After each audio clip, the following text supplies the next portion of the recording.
Okay, guys, I lied. She's not actually gone. She's literally right here. I know I said she was sick of my shit, but she's sick of my shit, but she's sticking around. Hello and welcome to our podcast, 26 to Life. We've been friends for longer than a life sentence, so every week, usually twice a week, but we do our best. We tell each other a true crime story, and it is actually my turn, but Catherine's going to tell me hers first because mine's super long and I'm on time crunch again. I'm always on a time crunch. Welcome to an episode, trigger warning for everything, but the main trigger warning is for you've never hated someone so much in your life, ever. And we have done some awful cases, but this is the most angry I've ever been at a case. We have a family living in Derby, D-E-R-B-Y, Derby. Yeah, that's Derby. In the Midlands. I googled it. It is actually so London. It is actually right in the centre of the country. Like when they say Midlands, it's really in the middle. Like Derby's right smack bang in the middle. Smack bang in the middle. Yeah. And we have a man called Mick Philpott. Phil as in PH? Philpott, yeah. Yep. Double T? Yeah. Okay, good. And he lives with his wife, Mairead, M-A-I-R-E-A-D, like an Irishy name. Okay. Mairead. I'm going to go with Mairead. And she was 19 years old when she met Mick in 2000. And he was about 44. And she was a single mother to one child, her little boy, Dwayne. And she said he made her feel safe and loved. And she was just so happy. They also have a friend called Lisa, who Mick met when she was a single mother and she was 17. And Lisa later goes on to be a bridesmaid at Mairead and Mick's wedding. Happy days. And I'm going to tell you all about Mick. I'm going to tell you about his life, his goals, his dreams, everything that he hoped would come true. And I'm not going to give you... Philpott. I'm going to be non-opinionated. Yeah, no judgment here. Just going to tell you about his life. So he lives in a house with his wife, Mairead, in Victory Road. And his girlfriend, Lisa, also lives with them. In total, he has 17 children, 2 of which I think are stepchildren. And in this house in Victory Road, he lives there. His wife, Mairead, goes to work, as does his girlfriend, Lisa. And he sits at home doing nothing. He also has had a number of past relationships, hence the 17 children. Not all of them are Lisa and Mairead's. Some of which of his girlfriends have been kept out of the press, but the ones that I have found information on, I do think it's important to talk about because I think it gives you an insight into what kind of guy Mick Philpott is. What a guy! What a guy. In 1978, he had a girlfriend called Kim Hill. It was quite a violent relationship. On one occasion, he broke her arm. On another occasion, he dislocated her knee with a sledgehammer. And when she finally ended it with him, she wrote him a letter. He broke into her house and repeatedly stabbed her until her mother, who came to help her, was then attacked by him. And by some miracle, this poor woman survives. But obviously, the justice system dealt with him. And so he was convicted of attempted murder.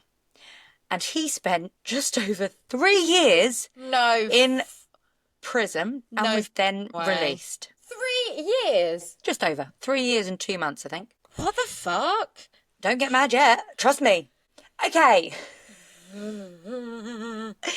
In 1995, we have Heather Kehoe. Kehoe. K-E-H-O-E. Kehoe? Something like that. Heather. And she is 14. And he is 39. And by her 16th birthday, she is pregnant with their first child. She goes on to give birth to 2 baby boys by him. And he is so angry that she dared have a second boy that he beats her because he wanted a girl. The neighbours, they're living in the same house that he will be in the 2000s, which is where our story actually occurs. This is not our story. And they're the same neighbours. And they said, one of them actually said that she watched him pour boiling coffee over her while she held the little baby. And she wanted to leave him, but when she tried, he held a knife to her throat. Now, don't forget, this man has met her when she was 14. She has been groomed and abused. However, this very, very brave woman manages to run away. She jumps a fence in the back garden, runs to a police station, and she reports him. He's not convicted of anything. However, they do go for a custody battle. And Mick, delightful father that he is, paints Heather in an awful light. He's like, she's a bad mum, she's terrible, blah, blah, blah, blah, blah. But fortunately, in this instance, the courts did the right thing and they awarded full custody to Heather. And this was in the 1990s? That was 1995, but we're now in 2002. And the living situation is, on Victory Road, Mick, Lisa, Mairead, and 2 children. One is Mairead's from a previous relationship, and one is Lisa's from a previous relationship. If you remember, he met them while they were both pregnant. Over the next 10 years, the number of children increases to 11. He has 5 children with Mairead and 4 with Lisa, plus the 2 that were already there. We now have 11 children living in the house. You are so not prepared. Oh my God, I think I'm being so calm. You are, but that's what's freaking me out even more. That's what's making me even more nervous about what's to come. I know. So, back to our good friend Mick. Shit. His favourite pastimes, his hobbies, like I told you, I'm going to tell you about his life, his goals, his dreams. Let me guess, his hobbies involve, like, being part of a pedo ring and... No. Honestly, stop with your judging. His favourite pastimes are going to the pub, singing karaoke, DJing at the pub, and chatting up women. His hobby is chatting up...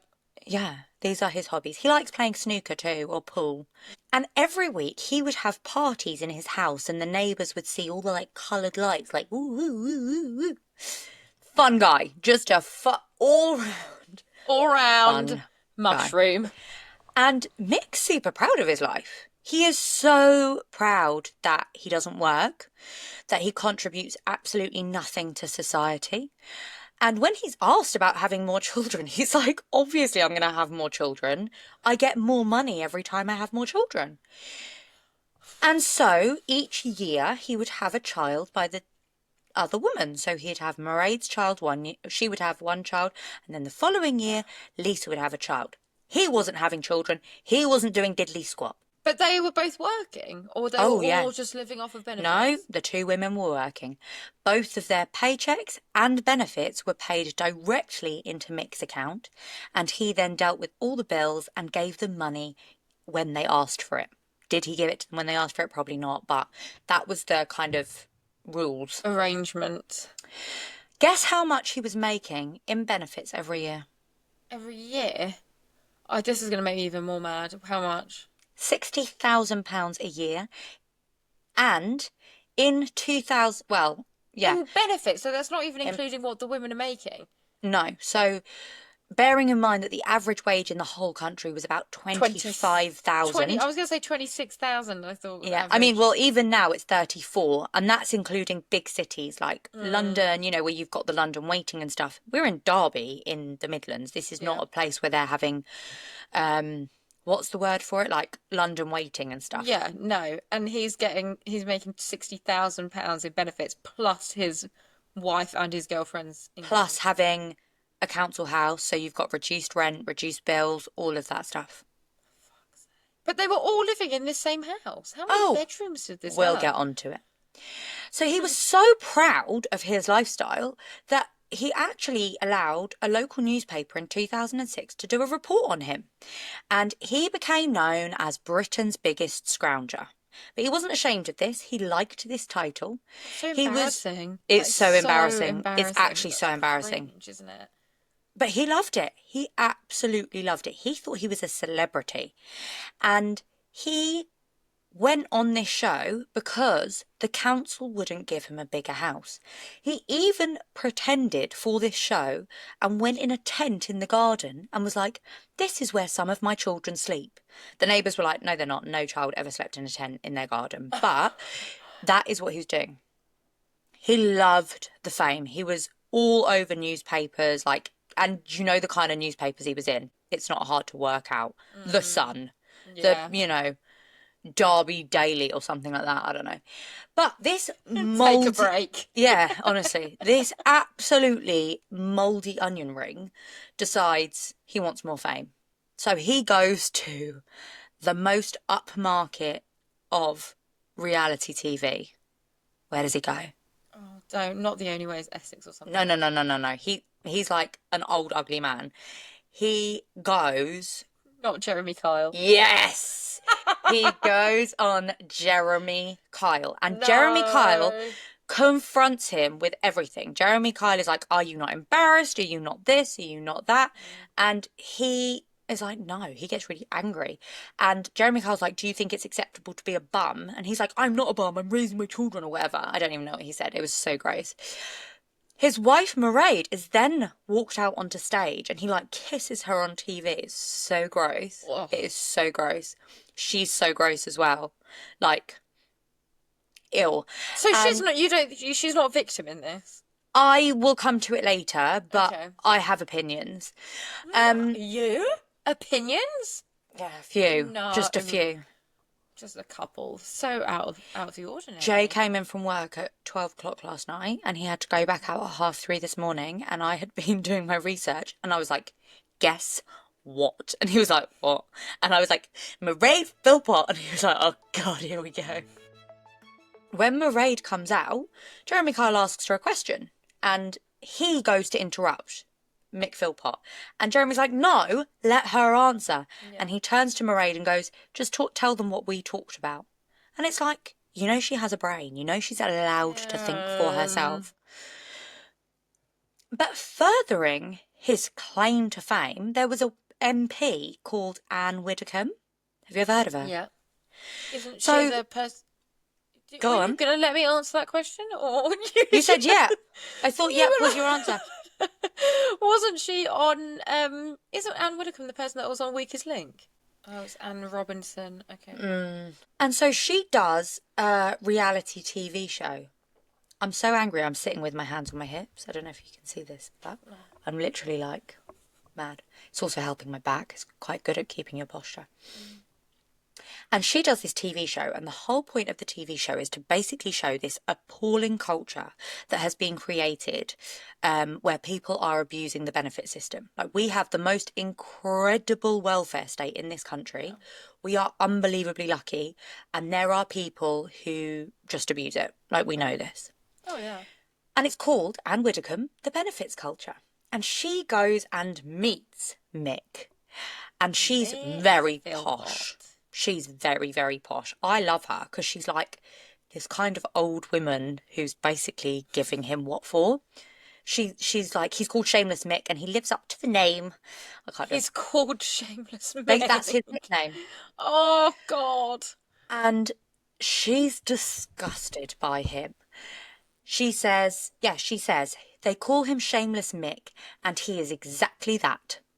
And he shows her the caravan that's in his driveway that has the king-size bed in it, where he takes Lisa and Mairead in turns each night. So one night Lisa, one night Mairead. Bearing in mind your children are in the house, knowing that you're just treating these two women like this. And he describes it to her and she is revolted, as am I, by this. He says, repulsive. They take it in turn to service him.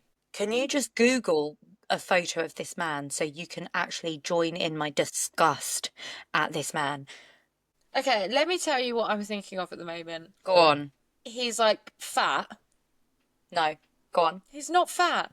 I'm thinking round face, greasy hair. No. No? No. I'm just Older. old. Okay.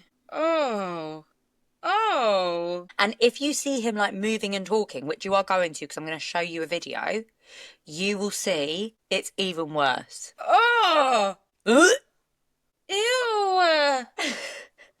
Oh, I'm looking like ew. Ew. Oh, yeah. Oh, yes. What is this picture of them both like licking each other's tongues? Oh, gross. Gross. And she was like 19 at the time. And there's like another one of him topless. Oh, he's a vile. He's so repulsive. That is so disgusting. Remember, we're not judging at the minute. Okay, yes. Okay, hold He looks on. like a lovely old man. Ew. She also says to him, like, they're in this pub, and she says, come and have a talk with these pensioners, because there are pensioners in there, and she's thinking, like, these people have worked all their lives, and now they're enjoying their retirement with their pension. And she's like, come and have a conversation with people and explain to them what you do, and don't, like, are you not embarrassed by that? And he won't do it. And she's like, you're a coward. And he jumps up. I thought he was going to smack her. Like, he goes, what does he say? Let's see who's a coward, you bitch. I was like, whoa. Whoa. That's on TV. Like, you are prepared for that to be on television.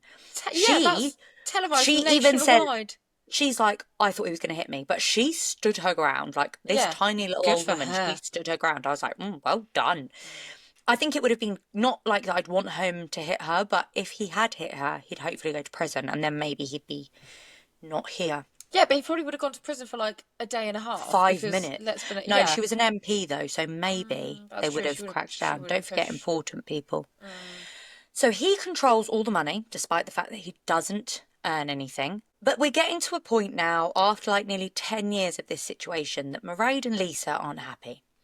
Oh, after 10 years? Huh. Yeah. Lisa's a bit more headstrong than Mairead. Mairead is broken. Like, it's the only way I can describe. She listens to everything he says, and it's detrimental. Do you know what I mean? I mean, that is typical of an abusive relationship. Oh, 100%. Yeah. 100%. And Lisa is so fed up. She's done. And so she decides she's going to leave. But she can't just leave. I mean, we know that he's been violent before. He's obviously going to have been violent to both of these women in the house. And so she says to Mairead that her and her children are going swimming. She packs up swimming bags and she leaves with literally just the clothes that her and the children are wearing. And she's gone. Mick is fuming. Why is he so mad, do you think? Because he's lost his control. Yes, and second reason? He's lost the money. Excellent. So, despite the fact that 5 children have now left the house that he was making money off of, he is sad because he's lost the money and because Lisa has dared to stand up to him and humiliate him and dent his tiny little ego. Not that you can be humiliated much more than the fact that you actually have nothing in your life. Now, in April, he's driving along and he's got some friends in the car or whatever. They're going to darts or something. And he gets a phone call. And when he gets off the phone, he's mad. And he's like, someone's threatening to firebomb my house. And later he says, Lisa's sending me letters. She's threatening to burn the house down. And Mick is really, really worried at this point. So he goes to the police. And he files a police report. And there is a date set for a custody hearing between him and Lisa. But on the day of the custody hearing, the 11th of May 2012, early in the morning, the emergency services receive a call. Mairead has called and she is crying that the house is on fire. Their 6 children are upstairs inside of the house and the dispatcher is asking, like, where are they? So I'm just going to read a little bit of the transcript. So, emergency, which service? Do you need fire, police or ambulance? All 3, please. And then you hear Mick in the background saying, tell them the kids are in the bedroom. They go on to ask about the address and so on and so forth. And you hear Mick, constantly saying, I can't get in the window. I've smashed the window. I'm trying to get in. And there's other people there. So neighbours have now come out, and this is just a horrific call to have to make and also to have to receive. Now we meet Steve Fell, and he was the firefighter who was first there. And he actually was the one who went in with his crew and took the children out of the house. When they arrived, a neighbour, Darren Butler, had already tried to get into the house. So what he'd done was he'd climbed on top of the caravan to see if there was any way in.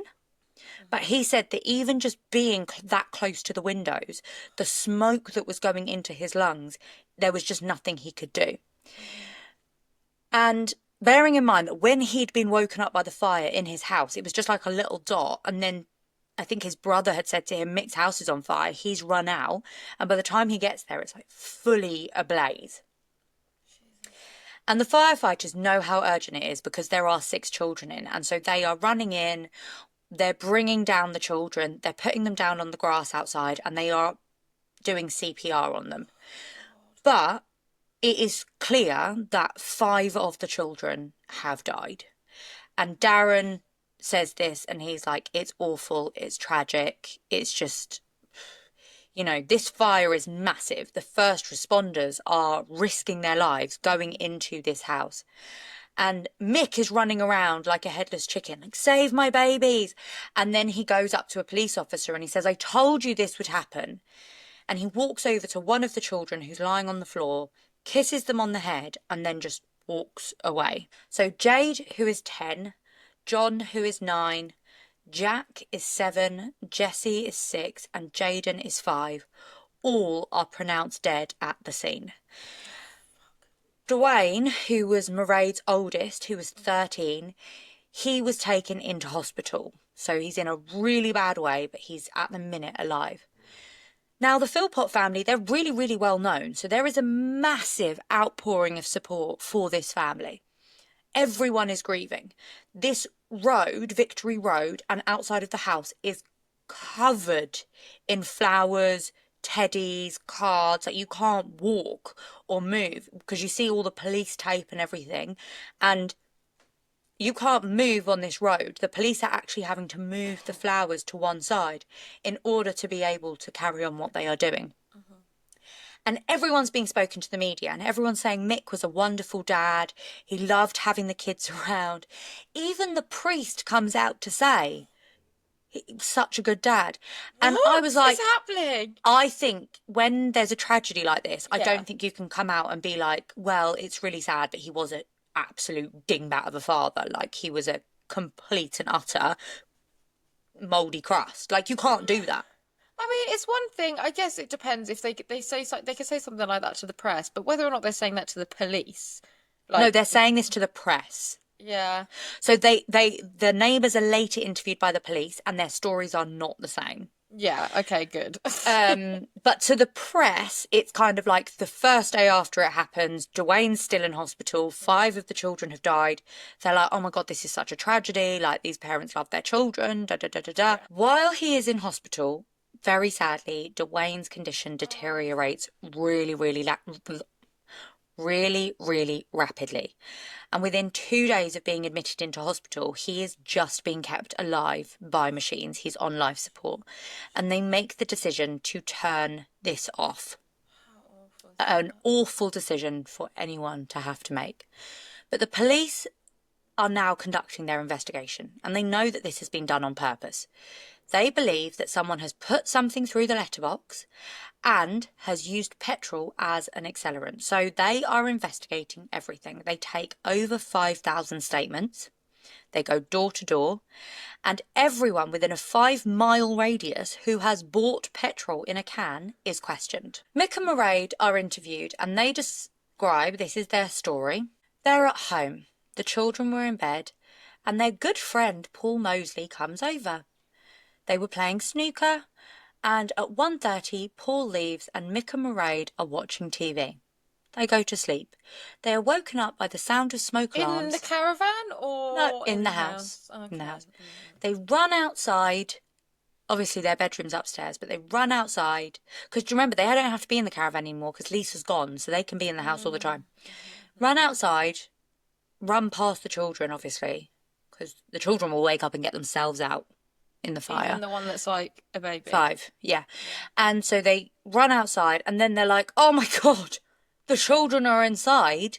Quick, call the police, call an ambulance. Can you imagine hearing the smoke alarm and you running past your son's bedroom? No. No.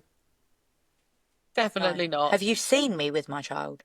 I mean, I wouldn't even run past Lee. Like, Lee would be the first one out of the house. My dog would be the first one out of the house if there was smoke alarm. Like, save the dog before I save myself. Yeah. Like, so I can't imagine having 6 children in the house and saving yourself. That's like... I have fire escape routes for Leo and I. Yeah. From every room in this house. Okay, good. Yeah. Like, I wouldn't expect anything less from it. I have escape routes if we have an intruder in the house. And everything involves how quickly can I get Leo to me? So his room is next door to mine. Mm-hmm. And then I was thinking like, oh, wouldn't it be nice to have the loft, like super nice for me, ensuite bathroom, blah, blah, blah. But then if someone comes into the house or there's a fire, look how far away I am from him. Yeah, you'd have to go past and those doors are thick. Yeah. You know, like you wouldn't hear anything. So I can't do it. Although you've got creaky stairs and you've got Arlo. So yeah, but it's just not the same. Like you don't rest. Like your stomach hurts. And all the way upstairs, Arlo's bark definitely isn't as loud. I know that. Yeah, whereas I like being here and he's like my guard dog. Yeah. Who farts a lot and they stink. Anyway, we've got to get on because you've got to be done at 2, right? I'm crunch, yeah. I'm being good today. Aren't I being good? Yeah, but that's because you're telling the story and I'm not interrupting. Yeah, but I'm not going off on any tangents. Yeah, okay, for now. They also, during this questioning, explained that Lisa Willis, who was the girlfriend, has been sending threats. And Lisa is arrested for murder. Can you just remember? Murder. She's arrested for murder and is taken in for questioning. Okay? Just remember that. Yeah. 5 days after the deaths, on the 16th of May, they hold a press conference and they confirm that they are donating Dwayne's organs now that he's died. I don't know why this is what you would talk about during a press conference when somebody has murdered 6 of your children. That's what you want to talk about. Yeah. And they also, well, she doesn't, but Mick thanks everyone for the love and support that they have received. So, could you please open your phone and watch this press conference and then tell me what you think? First of all, I want to thank my 3 oldest children because they helping us to cope with what's going on. And then there's a young lad called Daniel Stevenson who tried to get in the house the same as myself, Joe across the road, and the Butler brothers. And of course there's the poor firemen, the police, the ambulances, the doctors, the nurses, literally everybody who tried to help save our children. They couldn't. Let's excuse me a minute.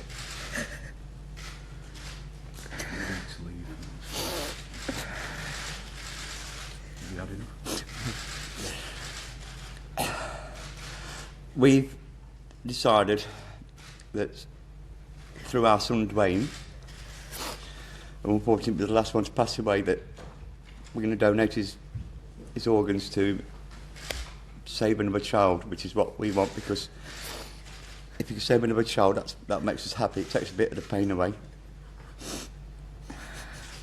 And we can't express our gratitude to everybody that's been concerned with the case, with what's been going on.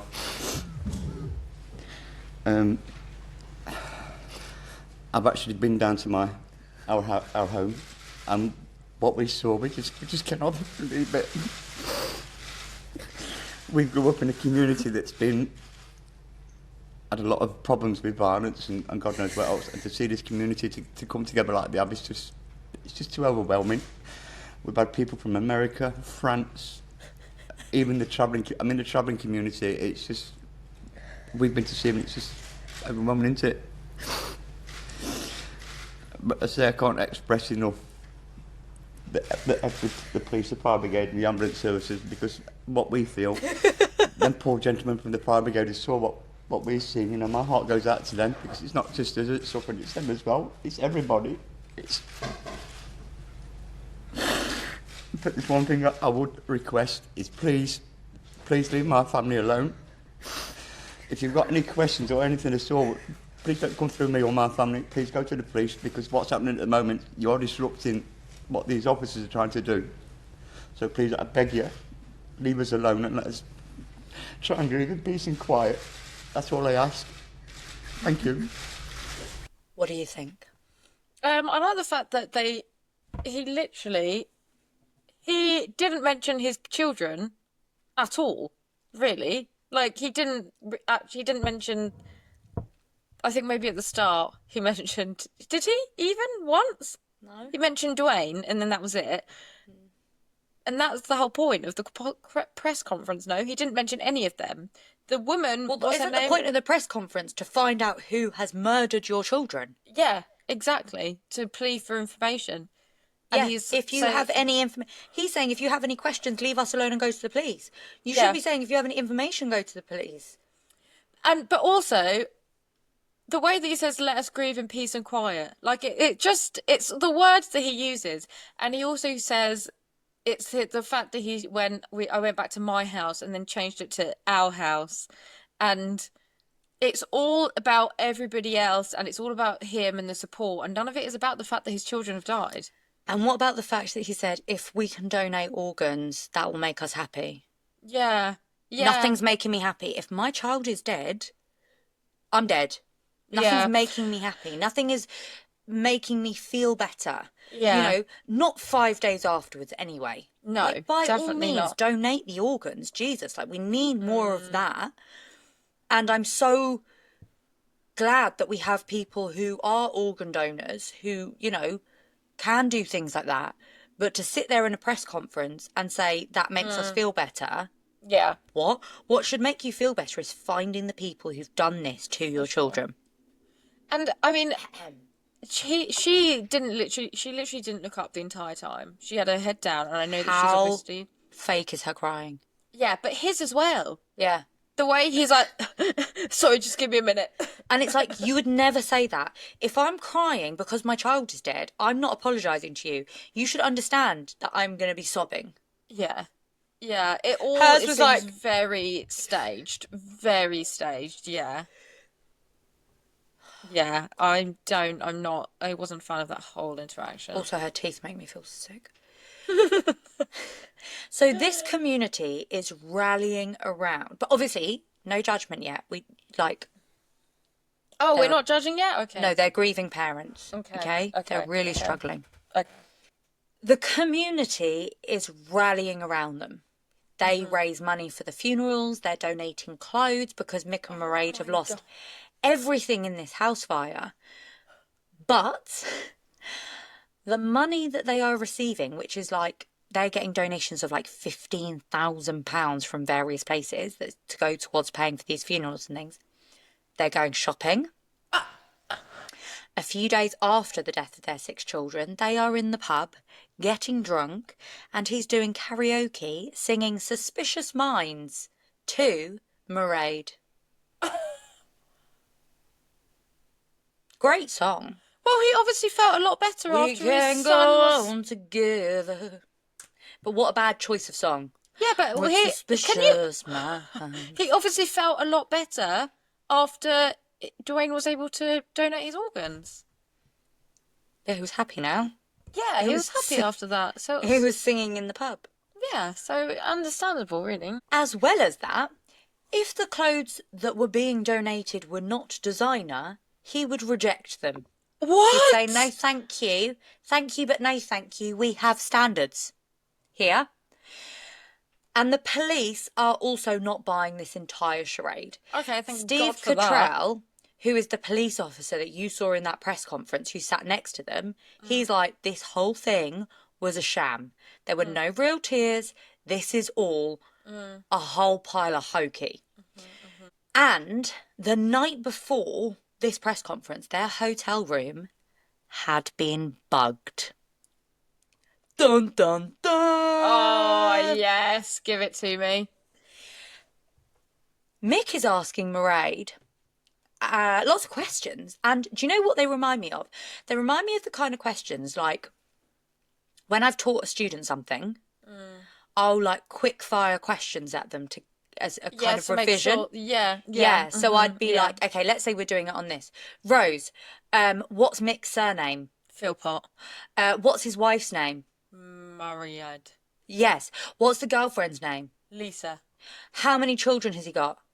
11, 17 altogether. Do you get what I mean? It's like Yeah. those quick fire questions to almost like you're revising something, and he's doing that Yeah. with her. And it's things like, why didn't the kids hear me? Why did the fire blaze so quickly? They're not going to find any evidence, are they? Like all of this stuff, like to try and then they get a visitor, Mr. Paul Mosley, the same friend who had been there the night of the fire. And Mick says to Mairead, I'm going to walk over to the window. And when I come back, you are going to be kissing Paul Mosley. What? And he then tells her that she has to give Paul Mosley a blowjob. So ill. Why? And afterwards, you hear Mick saying, I'm proud of you. You didn't want to do that. I'm proud of you. What So is happening? he knew that she didn't want to do it. And it was like offering her up. But why? What is happening? So that is the night before the press conference. Wild. Then they go and sit in front of these people and do this entire bullcrap charade of that. Honestly, got no time for either of them. So 10 a.m. on the 29th Wait, but of what May. was the purpose of this whole BJ? I'm guessing he liked it. What? It was just, I think it's just a show of control, isn't it? Like his Yeah. friend comes over and he can just say. There was also conversations that during their relationship, they had been involved in like dogging and she didn't like it, but he did. And basically they would go to the other cars and share. But she didn't want to do it. 10 a.m. on the 29th of May, they are both arrested for the murder of their children.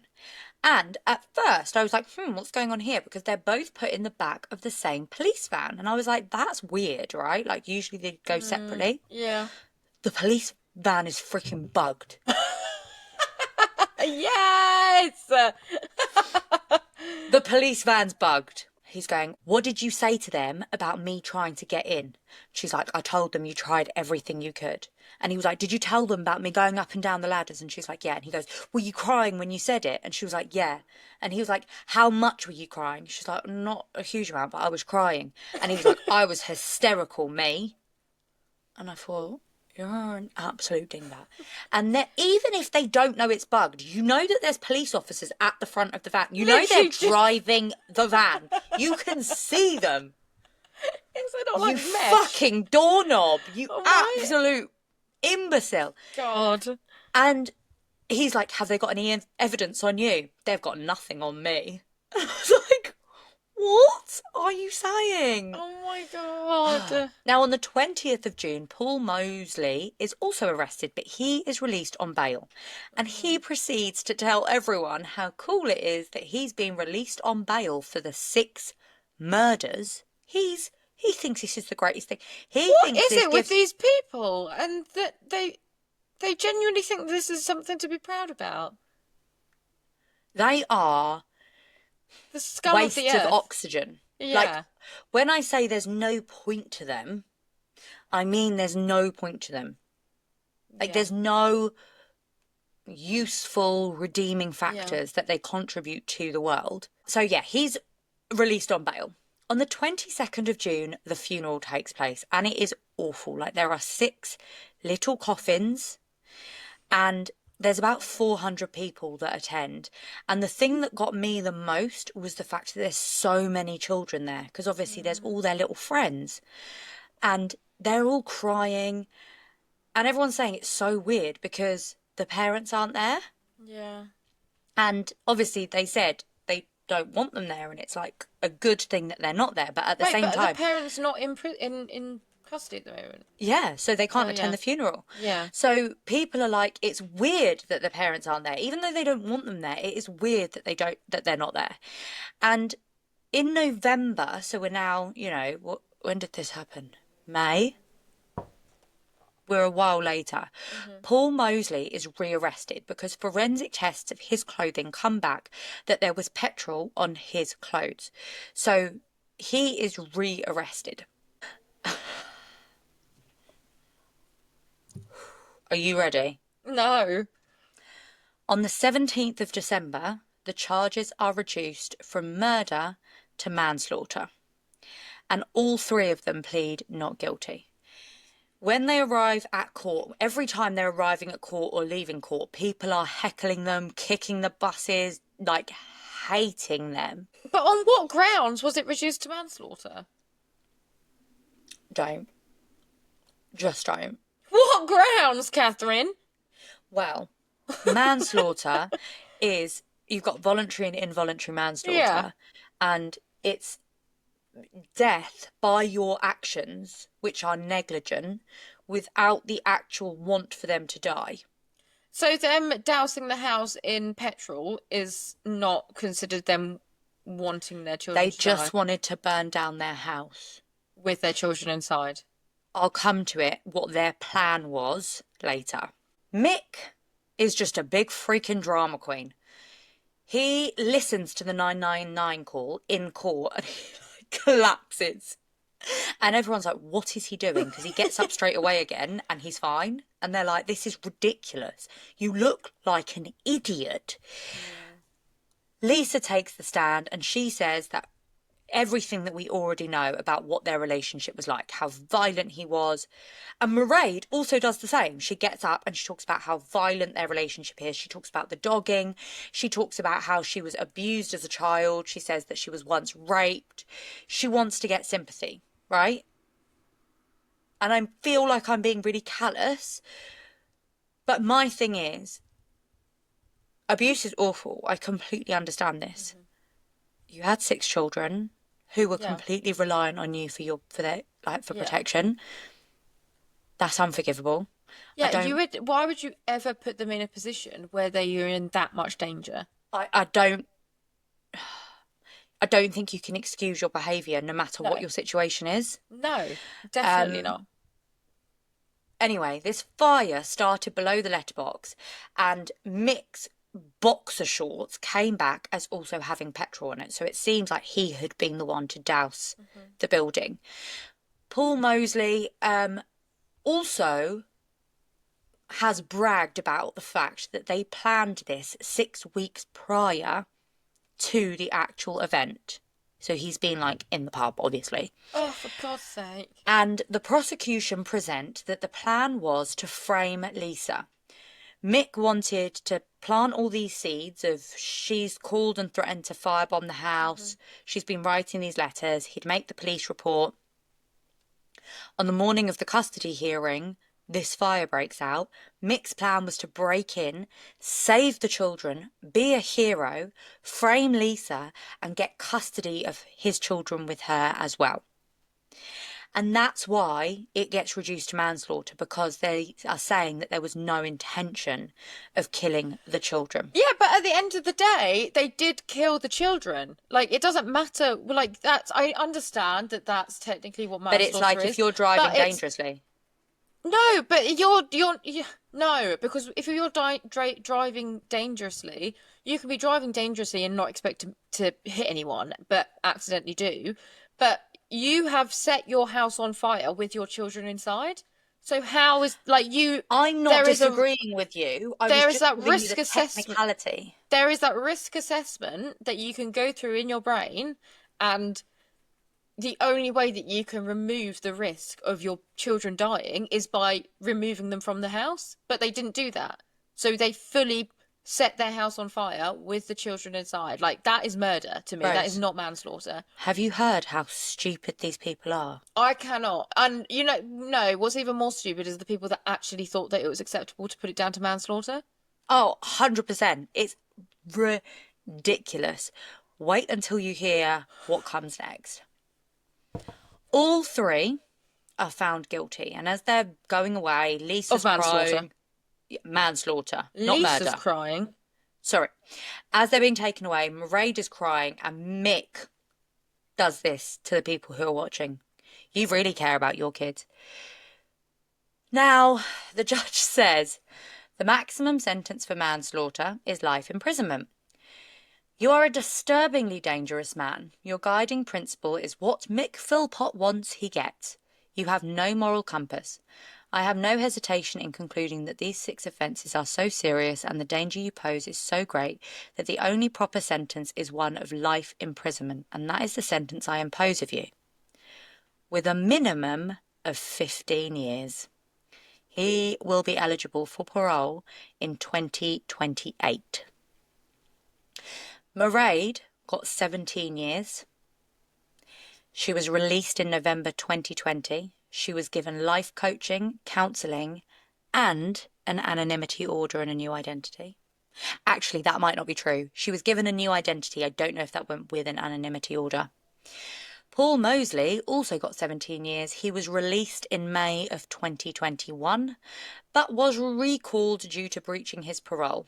Mick Philpott, like I said, will be eligible for parole in 2028. So Mairead Philpott is out there living there somewhere as a murderer. This story, all jokes aside, is absolutely freaking horrific. Dwayne Ashley Philpott was 13. He loved music and football. He was hardworking, charming and caring, and had a natural talent for the violin. Jade Louise Philpott was 10. She was intelligent, she was kind, and she was like a mother figure to her baby siblings. At school, she was seen to be a friend to everybody. John Simon David Philpott was 9, and he was the troublemaker. He was a cheeky chappy, he was competitive, and when he grew up, he wanted to join the army. Jack Elvis Aaron Philpott was 8, and he was said to be an absolute delight to be around. He loved gaming and wanted to just be on his Nintendo DS all the time, and he was the quiet one out of the children. He loved being in the garden, and he was just a computer geek who wanted to learn everything. Jesse James Philpott was 6. He was the loud one. He was mischievous. He was very, very cheerful and just a character. Jaden Callum Philpott was 5. His favourite thing in the world was food, and he would often be known to eat 3 or 4 bags of crisps in a row. He was described as a whirlwind, and he was bouncy and loved playing outside, was messy, and was always play fighting with his siblings. These 6 children lost their lives because somebody had so little regard for their safety.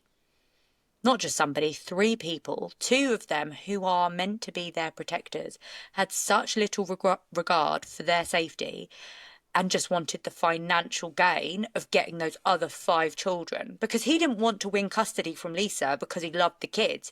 He wanted to win custody because he thought wanted that to spite her, and he wanted more he wa- money. Exactly. And also, if his house is burnt down, there's a bigger chance that he will get a new and bigger house from the council. So, rot in hell, you absolute piece of toenail. I hate you beyond everything. The other 2 should still be in prison. You're not guilty of manslaughter. You are murderers. Mairead did not deserve a new identity. I know she was a victim of abuse, but at the end of the day, you chose to have those children. You should have protected them far better than you did. And Paul Mosley, you are just scum of the earth. Yeah. And what happened to Lisa and the other children? They've gone on to live their lives. 2 of his other partners are anonymous. We don't know who they are. Lisa's children are also anonymous, as are Heather's children. I think Heather testified, or maybe it was because she had the custody hearing with him, so her name was not anonymous. If you look at, there's quite a lot of family trees printed because of how many kids he's had with different people, and a lot of them, only the children who died in this faces are seen. The rest are all blocked out, so you don't know their names and you don't know who they are, and that's fine. That's Yeah, good. But there is a new documentary that is out, which talks about, you know, this all 5 years on, and one of his older children. I haven't watched it, but I have seen clips of it when I was doing research for this, and one of his older children supports him 100%. He says, "No way would my dad ever do this." What? And I just feel for them, because it's like, you're probably brainwashed and abused, Yeah. and how can one person cause so much damage? You were a paedophile, you groomed young women, you groomed vulnerable women, you then took them into your life and abused them further, you then abused the system, and you abused these children and killed them. Yeah, that's completely not okay. That's not okay at all. So, happy Monday, everybody. Have a wonderful day. The next episode we're recording is Rosie Posies, and then you'll hear them in the wrong order. Please, can you go and follow us on absolutely everything? Subscribe on YouTube as well. That actually means so much to us. And just leave us a comment and say hey. And if you've got any other cases that are like obscure and you want us to cover, please I let can't us believe I'd know. never heard of that. That's No, I know. That's infuriating. Wild. Yeah, that is Absolutely wild. And I think the fact that he had like been on Jeremy Kyle and had this kind of crappy fame, so to speak, like, Yeah. you know, he wasn't famous for any good reasons, was he? Yeah. Okay, I love Thank you for that, and I will speak to you later on. Bye.